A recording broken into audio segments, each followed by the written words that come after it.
I'm trying to start my video. It looks like the little clock is running. Now it says I'm live. I have permission. Surprise! Tout le monde est sur la table avec l'éléphant. Je suis le chevalier de chocolat, ma douce amie. Well, I know I look funny this morning, but to tell you the truth, when I was a kid with a name like DuQuette in Nebraska, I always wanted to grow up and look pretty much like this and do pretty much what I'm doing. So I guess I'm a lucky freaking Frenchman. Okay. Anyway, happy Monday morning, everyone. Uh, there was just a couple hour break in the rain. I went out, got my coffee, came back in. It feels very Parisian out there. And I'm going to read to you today a little something I wrote about Alist Crowley in this book. Now, I was the nominal editor of this book, and I introduced it, and I introduced every author in every uh, section of the book on horror and the occult. Okay, and I had a good time doing it because I got to talk about some of my favorite horror authors, including a few that you probably never heard of, but were very important. Of course, there's Edgar Allan Poe, and I kind of tell the story about how when I was a kid, I was so bored I found something to read, and it was Edgar Allan Poe. Uh, but there's also Bulwer Lytton, Lord Bulwer Lytton. Uh, and he wrote the story, The Last Days of Pompeii. And that's what he's kind of famous for. But he actually, uh, as much as anybody in the English language, invented the genre of horror. Edgar Allan Poe did too, but Edgar Allan Poe actually invented the genre of mystery. Okay, uh, and he just was horrifying just to sweeten that up. So there was Bulwer Lytton, and I talk about Bulwer Lytton too, but there's another guy called Robert W. Chambers. Now, if you've ever, a couple of stories on the old Twilight Zone television series were based on stories by Robert W. Chambers. And he was like in the 1890s. He was the most successful, money-wise, the most successful author, writer of the time. Okay, he wrote kind of romancy, kind of serialized romances for magazines and things like that. He was extremely successful in his own time. But he also invented this kind of strange post-Poe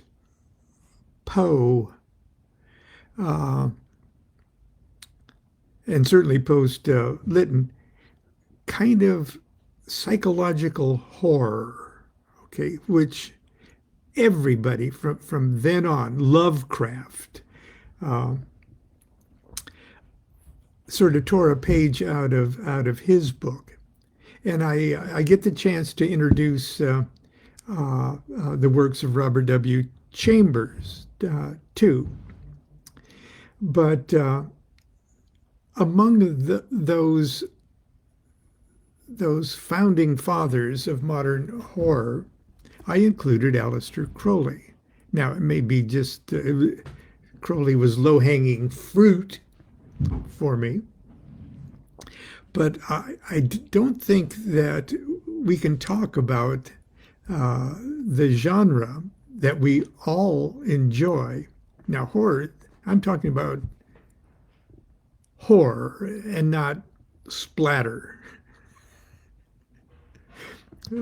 Uh, modern things, especially movies that sort of bill themselves as horror, are just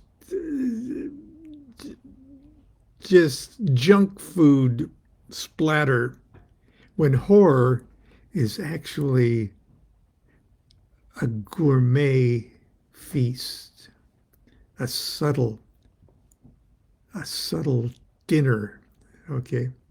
Um, but anyway, here's what I wrote about Aleister Crowley. And again, the book is The Wiser Book of Horror and the Occult. And it's in all sorts of formats. Unlike Lord Lytton and Robert Chambers, Aleister Crowley is not remembered primarily for his works of fiction. Admittedly, he was a prolific poet, and in this capacity, even in his early 20s, he received a measure of critical praise and encouragement. His two novels, Moonchild in 1917 and Diary of a Drug Fiend in 1922, also received a modicum of critical recognition, and over the years have indirectly inspired a handful of film efforts. I've yet to see an enjoyable film effort based on Crowley. The Devil Rides Out. Okay, what's his name? It was kind of fun. But anyway, I digress. His short stories, plays, and essays, most privately published and now treasures coveted by collectors, were obviously written for an elite audience of highly educated esotericists and close associates, capable of appreciating his elaborate in-jokes and pornographic allusions and obscure references. If you've waded in to Crowley material in your early days, you know what I mean by obscure references. As much as he lamented his rejection by the public, it appears he went to great lengths to openly court his own vilification. For the reader who is completely unfamiliar with the person of Aleister Crowley, I highly recommend his own Confessions and the recent biography, recent at that time, Perdurabo by Richard Kaczynski, The Life of Aleister Crowley. It has been my pleasure and challenge to write a handful of books concerning the life and work of this remarkable man. The following brief excerpt is from my book, Understanding Aleister Crowley's Thoth Tarot. Paradoxes seem to define the life and career of Edward Alexander Crowley. Yes, in many ways he was a scoundrel. There's no doubt that he wallowed shamelessly in his self-cultivated persona as England's literary and spiritual bad boy. At the same time, he took life and himself very seriously. Among other distinctions, he was a world-class mountaineer, chess master, painter, poet, sportsman, novelist, critic, and theatrical producer. He introduced America to astrology. Yes, he ghost wrote as for Evangeline Adams. Oh, I got all sorts of footnote digressions here, but he introduced America to astrology, Isadora Duncan to the I Ching, and here's my favorite, Aldous Huxley to mescaline, and the poet Newberg, Victor Newberg, to hiking and high magic. As an agent provocateur, I'll say that again because it's just so much fun. As an agent prophète, I got tied up in my own French nasal. As an agent provocateur, writing for an English language German propaganda newspaper in New York, he penned the outrageous and inflammatory editorials that provoked a reluctant United States Congress to enter the First World War on England's side. During the Second World War, at the request of friend and naval intelligence officer Ian Fleming, Crowley provided Winston Churchill with valuable insights into the superstitions and magical mindset of the leaders of the Third Reich. He also suggested to the Prime Minister, if reports can be believed, that he exploited the enemy's magical paranoia by being photographed as much as possible, giving the two-fingered V for victory gesture, the sign that is the manual version of the magical sign of Apophis and Typhon, a powerful symbol of destruction and annihilation that, according to magical tradition, is capable of defeating the perverted solar energies represented by the swastika.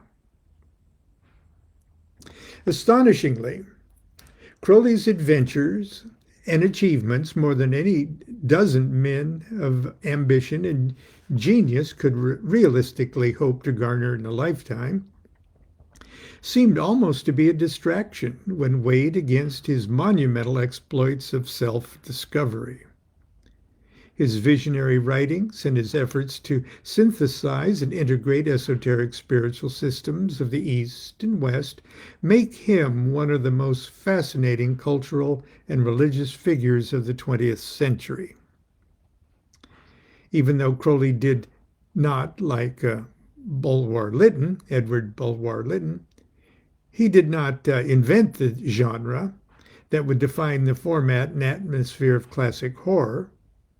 And even though he wasn't responsible for transforming horror into the morbid, sweet love song of a tormented soul like Edgar Allan Poe, even though he didn't smash the dimensional boundaries of space-time to plumb new depths of psychological hell like Robert Chambers and H.P. Lovecraft, he did something none of them did.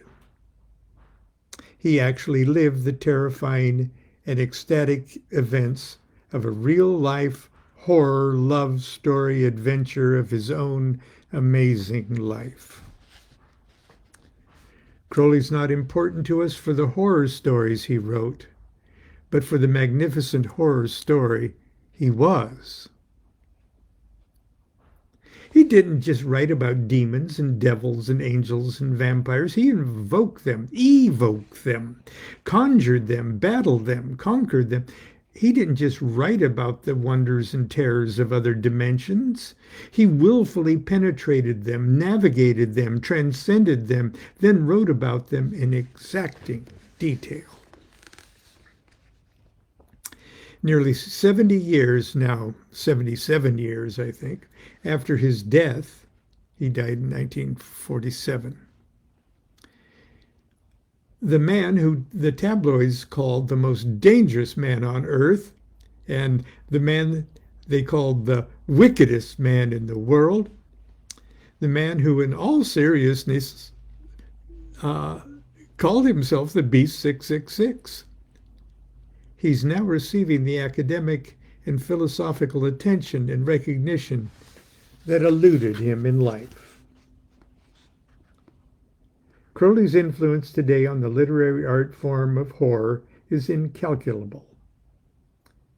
There isn't a modern writer of horror, science fiction, or fantasy who has not, in some fundamental way, been directly or indirectly influenced by Crowley. Crowley's dead, but his horror reaches from beyond the grave. Robert Chambers wrote of an accursed book and a play called The King in Yellow. Supposedly, everyone who read The King in Yellow went hideously insane. I think of that and smile when I encounter people today who still fearfully hold the person of Aleister Crowley in superstitious awe. Quote, "Is it dangerous to study Aleister Crowley?" I'm still asked. Aleister Crowley was by no means perfect. He was not good with people and often alienated those who loved him dearest. His bold explorations of human sexuality and drugs, always meticulously recorded and analyzed, are fascinating to study, but were never intended to be casually emulated. I've never encountered anyone who knew him personally that did not disapprove of some aspect of his character or behavior. But he's dead. For us, only his works remain as a measure of the man, and they're currently more accessible to the public than at any time during his life. His influence on the modern world of art, literature, religion, and philosophy is now widely acknowledged, even by his most vehement critics. But is it dangerous for some people to study Aleister Crowley? I guess I have to say yes. For those whose belief in a God of goodness hinges upon the reality of a devil who is equally evil, for the superstitious, the ignorant, the lazy, the immature, the unbalanced, the mentally ill, the paranoid, the faint-hearted, for anyone who for any reason cannot or will not take responsibility for their own actions, their own lives, their own souls. For these people, Aleister Crowley is still a very dangerous man. So that's that. Okay. I really enjoyed working on this project. I posted something on my Facebook page today, just as I'll say in closing today. My book, My Life with the Spirits, which I wrote many, many years ago, is one of the first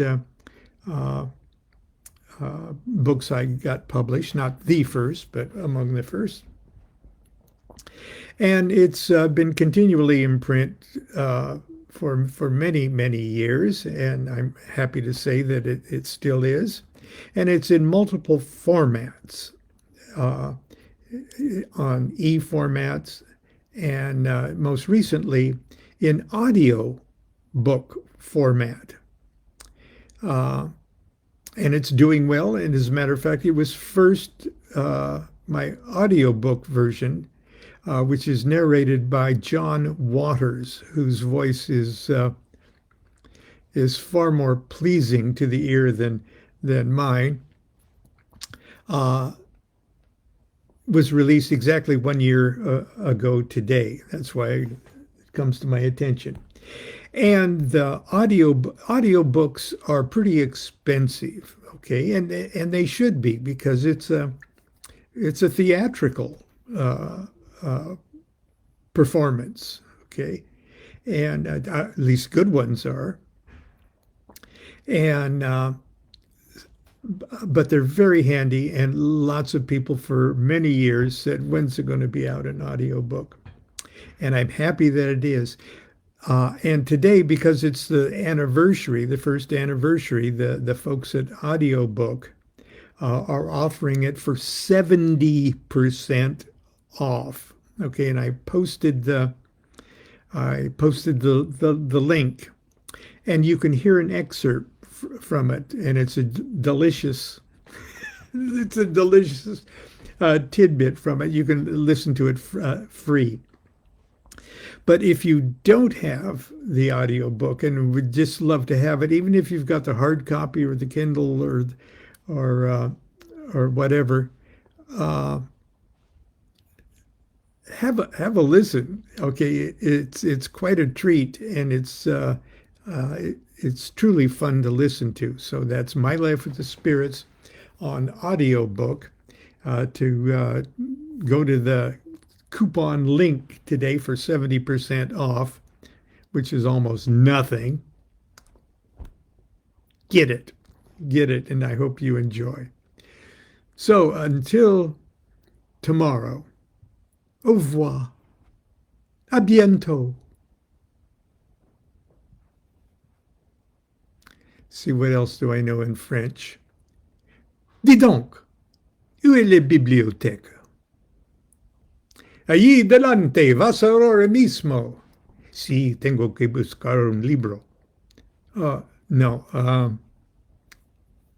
Anyway, cherchez la beret. Do what thou wilt shall be the whole of the law. Love is the law. Love under will.